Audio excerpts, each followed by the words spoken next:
He's one of Ghana's biggest exports globally. Talk of the biggest, and I mean he is the biggest. I do not even want to start counting the number of international collaborations he has had or awards he has won so far. Let me not spill too much about our special guest for today. Let's take this quick breather. When we come back, we have a surprise for you. This is Talkertainment on Ghana Web TV, and this is yours truly, Elsie Lama. We'll be right back.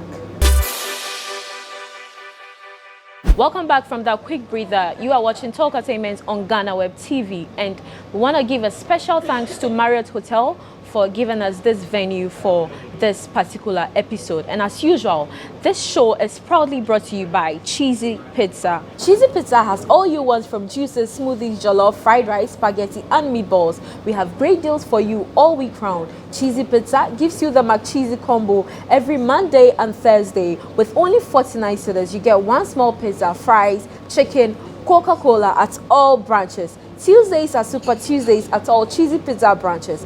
Buy your Super Family Pizza at half price every Tuesday for 40 cedis at all Cheesy Pizza branches. Be a part of the midweek bonanza every Wednesday. Buy and get one free at all Cheesy Pizza branches. Also remember to start your weekend with special jollof and fried rice from Cheesy Pizza. Call 0264 133 397 0264 133 397 to place your order. Cheesy Pizza, your way. So yes, as I said in my intro, yes, we have here a special guest for today's edition of Talkertainment. We have here the only Wanga General, the living to the stone to the Stonebwoy. Oh no, we're outside. Welcome. Nice to meet you, man. Nice to meet you too. How's it going? I know you're stressed with a lot of media tours here and there. No, I'm not stressed. Yeah. I'm actually just working, and it's important. It's for the masses. It's for my fans. You know, we have a message for them, and with every given opportunity, I mean, I'm happy to engage with them. So. But how are you toggling between things as a family man, as a student, with your music? How is it hard for you to toggle between those two things, like those stuff?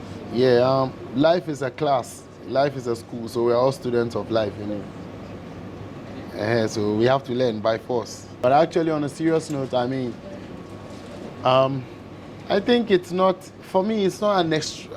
I don't know how people see it to be an extraordinary ability to be able to take care of family and to be able to double up with work, you know, and education as well. What would you be doing if not all these? What would you be doing? But I understand from where you're coming, like how it looks all, you know, cumbersome. Yeah. But we are managing. That's the reason why we have to plan things and pray to be able to execute the plans. So that's just how I'm managing. It's quite tough, honestly, it is, but it's supposed to be, you know. But what's the inspiration behind you wanting to like go back to school? I never left school because, like I began with, life, it's a class basically. So it's just, you're either acquiring formal education or you're educating yourself informally. So, you know, that's it. How did you come up with the title Greedy Man? Why Greedy Man? Greedy Man is actually, yeah, like you said, the name of my latest song. This song is not one that is going to make you, this is going to make you think. This is going to educate you and open your eyes to some realities that we are facing as Ghanaians, you know. So that's what's in the content of the song. But the title Greedy Man, it shouldn't hit you at all. We're not insulting anybody. But what inspired that title is the fact that there are men, both men and women, who we are all supposed to, you know, help curtail these things. But there are people in positions, in places, who actually know but will not. These are the people that I refer to as greedy men. And it's a greed of men, basically, you know. So it couldn't get any better. Yeah. You know, to give it a title that will call for attention, or you want to probe into, okay, what is he talking about? Who are the greedy men? Why is he saying greedy men? So that's the kind of title that will call you to the conversation. So a lot of people have come up to add their voice to the galamsey fight. To some extent, they have tried but couldn't get nowhere. Don't you think that this whole thing, people might see it as a political threat to some extent? No, there's no political threat in whatsoever. Simply put, this is an advocacy song. When you take a critical attention, when you pay critical attention to the lyrics, you know what I'm saying. When you pay attention to the video, you know what I'm saying.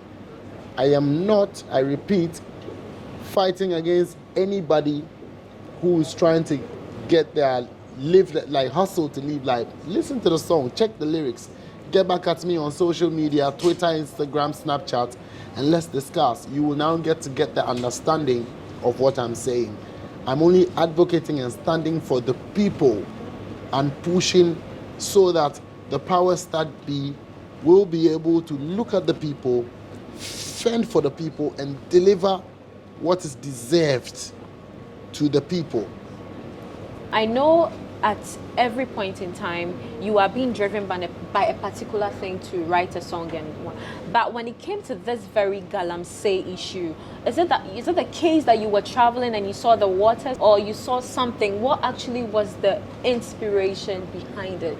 The thing is, I honestly do not want it to go one way like it has always gone, because that way you have already said people have fought it.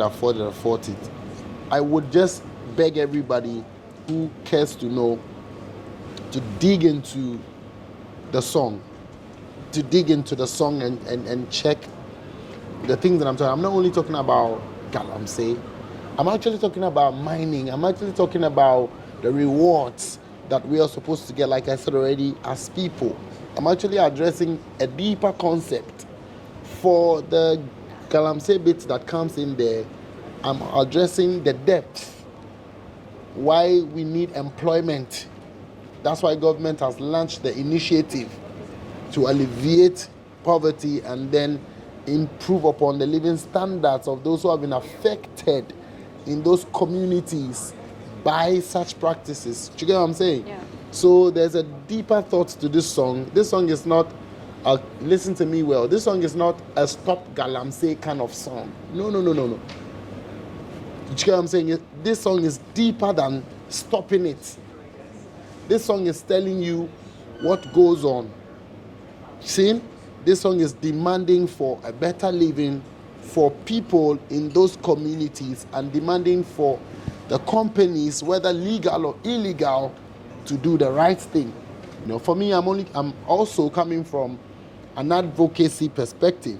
But trust you me, in those documents, in those deeds, and in those memoranda whatever they sign, you know, they know what to do to salvage the situation whilst we mine the earth for our minerals, for our use.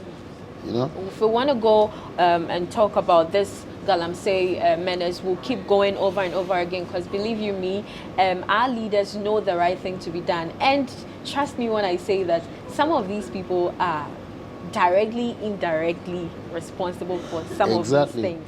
And that's another whole conversation on its own that would even want to these are sensitive issues. Yes. But my song doesn't represent the troubles.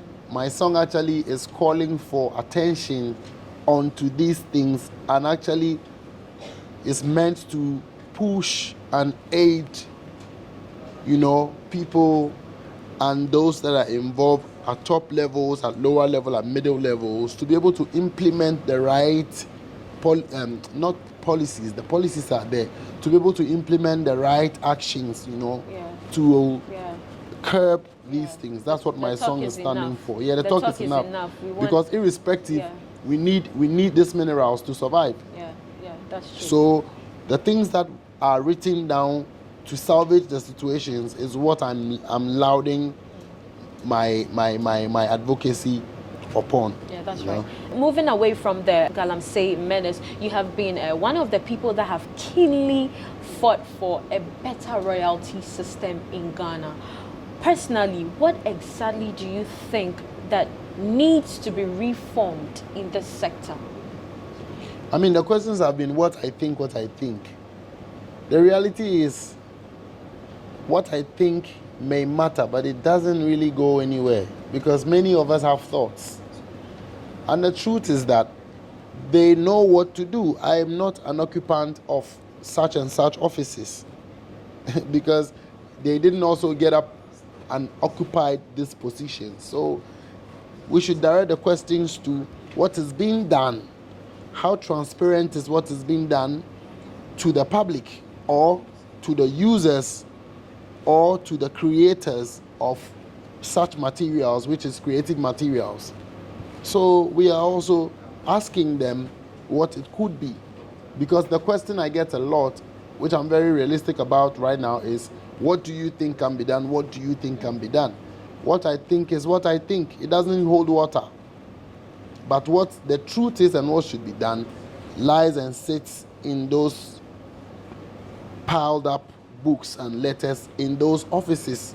So since it's a public office and we are supposed to be served, we want to also see what is being done so we can add our voices to the right ones and help to take away the wrong ones and shift the dynamics to suit and serve people for the better at all at all these levels. So that's what I think. Moving from that, there's this question I want to ask you. Should artists be culprits of publicity stunts? Do you think artists should be culprits? It depends on the type because, we have you can act, all these movies and then you act them, So you can put up an act, but it depends on what act you're putting up. Yeah. You know what I mean? You cannot put up reality, and we all know it's reality, and there's a name for everything. You can call it stunt, you can call it... I'm just being very honest and being general, because I don't know where you're driving at specifically, but on a general board, whatever we do or don't do, whether we put up stunts or not, we have to and are going to be responsible for those stunts that we put on, especially publicly. So do you think it's in the right direction? So you're asking if we should be corporates. That means if we should be held responsible. Why can't you be held responsible? Why can't you be held responsible for putting up something you did? To be responsible for your deed is definitely it goes hand in hand. I don't if I sip this drink, I'm responsible for sipping it now. So you can't detach your responsibility from stunts that you pull out there, whether legal or illegal. People say because people are artists, public figures and all of that, to some extent they should be spared. Yeah, and I think realistically, to some extent, we all fall under the law. That's why there is a need for permissions. You know what I mean? If I'm going to put up a stand somewhere, because I respect the fact that we are working within a we're working within a law system, I would put out permissions and say, oh, just like we occupied this space, we didn't just walk in to come and sit here. Yeah. Our intent is good to film something for us, but we have had to ask permission. If all this is a stunt, at least we would have asked permission to put up the stunt. Yeah. So what do you feel about the IGP and then his new way of doing things? He's on heat.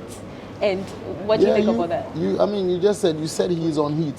I'm not in his office. I don't occupy his I'm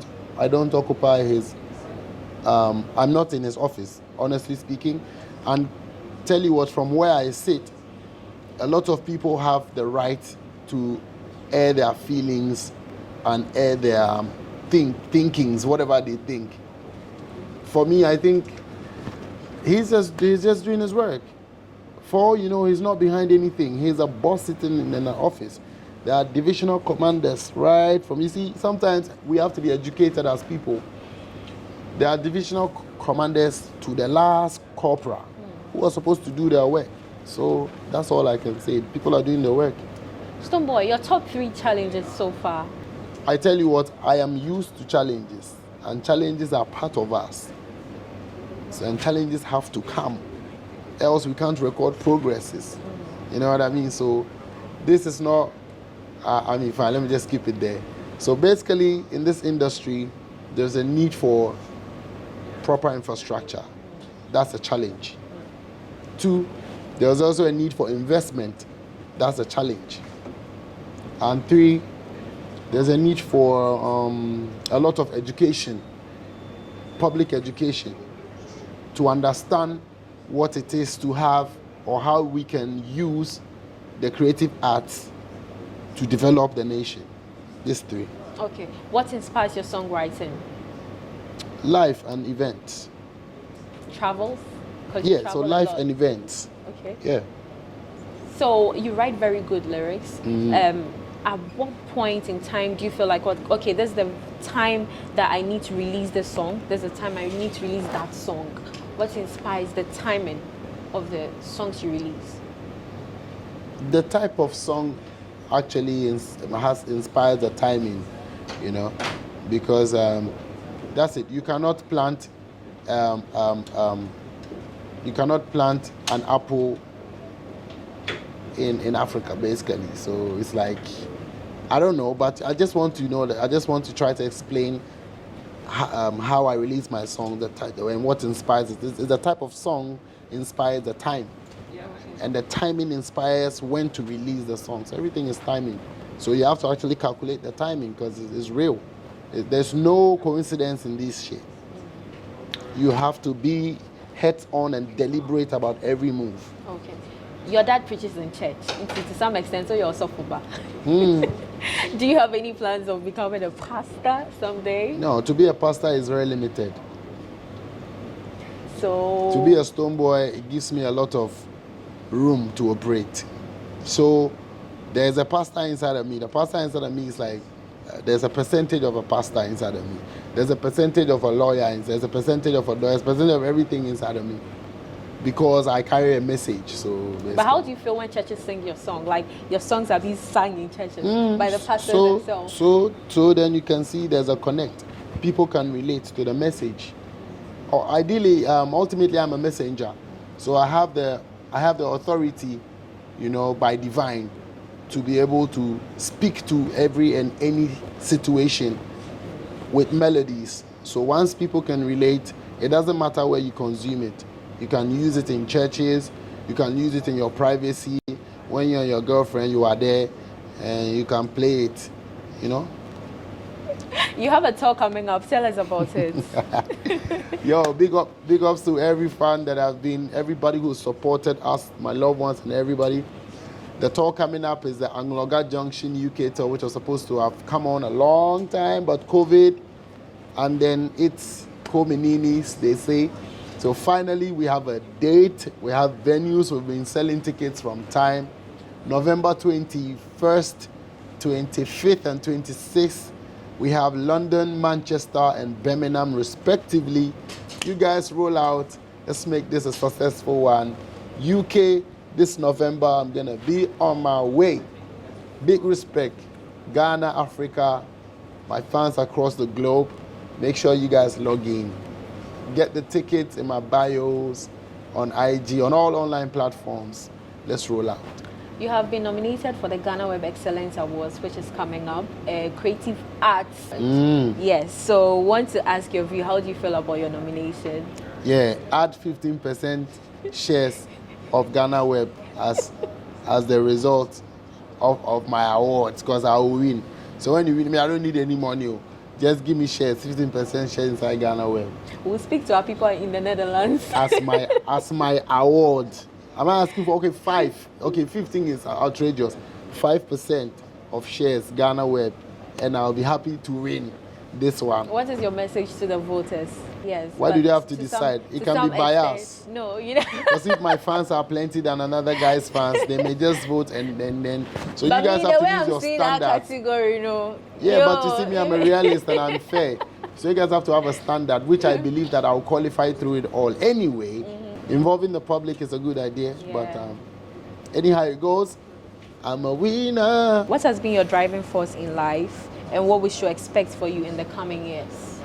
Yeah, man, my driving force has been, the quest to live and make an impact, in all areas of life, personally and to the public. So, yeah, man, that has been my driving force, to leave a positive legacy. Yeah. And also, we are embarking on a road safety campaign. We are 22 years old, and then we are doing a road safety Ghana campaign. Web? Yes, Ghana Web. Wow. We've been doing it Years, the whole of man. this year, yes. I was only 11 when you guys started. Mad. So, we want to ask, but you have been a survivor of road accidents. We want you to share a bit of your story and also tell us what drivers to do on their roads to curb road accidents. Drivers know what to do on the roads. It's not me who's going to tell you.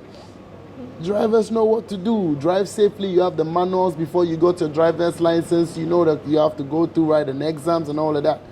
So please, but most importantly, let's keep our cars checked regularly, because let's keep it checked. That's how we can avoid some other gorgeous accidents as well, because when your brakes fail, when something happens technically to your car or mechanically to your car, I think that goes beyond your knowledge. You might not be able to pick it up immediately, but you can curb it, check for your tires, your brakes, your oils, your steering, all that one. Make sure there's periodic check. That's it. And keep the road safety signs. Keep the road safety procedures, as well. That's it. But in Ghana as well, we hardly have pedestrian, demarcations, yeah. And we hardly have riders as well. So, my brother and my sisters out there, we just have to use our mind to continue to be calculating, because sometimes the traffic lights don't work too. And if they do work, we don't obey them too. We are all victims. We are all part of the system. So December is in a corner. I need all of us to be alive. Aside the many other things that take our lives, one major factor in Ghana is road accident, which I am a victim of, and I know a lot of people are suffering from that as well. Let's just take precaution, especially the drivers. You know what to do. Don't drink and drive. All these things. Don't be too confident in overspeed. All these ones, my youth. We know already. It's the implementation that's the issue. It's not what to do. Before we move, Jah give me money. Yeah, make food full of from my plate. Anger no go kill us, never, never. Jah give me money, poverty stay far away. Stay far away, far away. This year I go buy mansion. Look fresh, more fashion. Turn up the swag with. What did I say again? Holy lyrics and everything, man. You mean? What did you say that? What did you say? I'm like, what did I say again? I've forgotten that line. Turn up the what? Yeah. Okay. What did I say? Turn up the thing with more. Turn up the swag with more fashion. Something like that. Yeah. Go check the lyrics. You know that we write plenty songs. It's like that. Your lecturer said if you can, don't know what to go teach. Be me. I for always remember my lyrics. Okay. We are done. Final words to your fans that we. Yeah, man. Big respect, love, and manners, and honor to everybody who has been a part of the journey from time. Longevity is key, and let us all continue to grow together. I think in Ghana, when you grow past a certain level, they're like, yeah, where we are. But I'm sorry to say, yeah, because a Jumani, better. So let's continue to support our artists. Let us learn to actually, for no reason, love one another, and especially in the creative arts, because we tend to actually, have a softer spot for foreigners. When I say we, I mean we are all involved. So this is my own. I love you guys so much. God bless you guys. Keep supporting the movement. The new song is Our Greedy Men, a song that speaks on a very sensitive issue. Let us all add our voices, and I just want to repeat, it is not about galamsey, it is about everything. When you take the lyrics on the first 4 lines, I was able to capture almost everything that I would talk about extensively over there. So let's keep it up. God bless you guys. One love. December is in the corner. Make sure December, Christmas. Save your monies for Beam concert. It's coming. Ooh. I want to break the ice over here. 21st of December. It's not usual. Come on, it's Tuesday, 21st of December. The season is hot at the Grand Arena Conference Center. I'm breaking the ice over here so you guys can run with it. Yeah. Hear me? Yeah. We're ready and ready. It's going to be crazy. There are international artists built on there. You know how I do the Beam concert or how we do the Beam concert? This year is going to be elevation upon elevation. I love you guys. I go by the name Stonebwoy. You know the thing going on, more fire, yeah? Beep. So Cheesy Pizza says I should give this to you, to Jay Janam and CJ. We are grateful, man. Thank you for the pizza. Yeah, Thank so finally we have come to an end of another interesting episode of Talkertainment on Ghana TV. We want to give a special thanks to Marriott Hotel for giving us this venue for this particular episode. And as usual, this show is proudly brought to you by Cheesy Pizza. Cheesy Pizza has all you want from juices, smoothies, jollof, fried rice, spaghetti and meatballs. We have great deals for you all week round. Cheesy Pizza gives you the McCheesy combo every Monday and Thursday. With only 49 cedis, you get one small pizza, fries, chicken, Coca-Cola at all branches. Tuesdays are Super Tuesdays at all Cheesy Pizza branches. Buy your Super Family Pizza at half price every Tuesday for 40 cedis at all Cheesy Pizza branches. Be a part of the Midweek Bonanza every Wednesday. Buy and get one free at all Cheesy Pizza branches. Also remember to start your weekend with special jollof and fried rice from Cheesy Pizza. Call 0264 133 397 0264 133 397 to place your order. Cheesy Pizza, your way. We hope to come your way another time. Till then, stay safe and do the right thing. We are out.